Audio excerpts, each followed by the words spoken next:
വിശുദ്ധ കാർലോ അക്യുത്തീസിൻ്റെ നാമത്തിലുള്ള ലോകത്തിലെ ഏറ്റവും ആദ്യത്തെ ദേവാലയം, കാക്കനാട് പള്ളിക്കരയിലെ ദേവാലയം, അതിൻ്റെ വെഞ്ചിരിപ്പിന് വിശുദ്ധ അക്യുത്തീസിൻ്റെ റിലിക്സ് അസീസിൽ നിന്ന് കൊണ്ടുവന്നതൊരു റോയി അച്ഛനാണ്. മലയാളി അച്ഛനാണ്. അച്ഛൻ അസീസിൽ ഒരു പള്ളിയിലെ വികാരി അച്ഛനാണ്.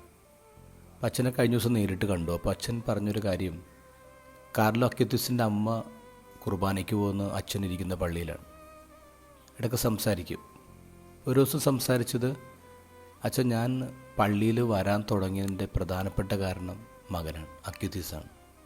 അവൻ പള്ളിയായിട്ടൊക്കെ വലിയ ബന്ധമുള്ളതുകൊണ്ട് ഞങ്ങൾ പാരൻസ് വിചാരിച്ച് അവൻ്റെ സർപ്രൈസ് കൊടുക്കാം.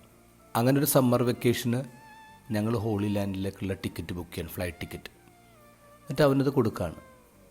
അത് കൊടുത്തപ്പോൾ അവൻ ഒട്ടും എക്സൈറ്റഡ് ആയിരുന്നില്ല. അപ്പോൾ ഞങ്ങൾ ചോദിച്ചു, നീ ഹാപ്പി അല്ലേ? അവൻ പറഞ്ഞു, അല്ല. ഹോളി ലാൻഡ് എന്ന് പറയുന്നത് ഈശോ ജനിച്ച് ജീവിച്ച് മരിച്ചുപോയൊരിടമാണ്. പക്ഷേ ഇന്നും ഈശോ ജീവിക്കുന്ന പള്ളിയിൽ പരിശുദ്ധ കുർബാനയിൽ പോവാതെ ഇത്ര ദൂരത്തുള്ള ഹോളി ലാൻഡിൽ പോയിട്ട് എന്താ കാര്യം? ഈശോ പരിശുദ്ധ കുർബാനയിൽ ജീവിക്കുകയാണ്. ആ ഈശോ സ്വീകരിക്കാതെ ഞാൻ ഈശോ മരിച്ചുപോയെടുത്ത് പോയിട്ട് എന്താ കാര്യം? എന്ത് ഗോസ്പലിൽ ഈശോ പറയുന്നു, നിങ്ങൾ കാണുന്ന കണ്ണുകൾ ഭാഗ്യമുള്ളവ. കാരണം പല പ്രവാചകന്മാരോ രാജാക്കന്മാരൊക്കെ അത് ആഗ്രഹിച്ചു, പക്ഷെ അവർക്ക് കാണാൻ പറ്റിയില്ല.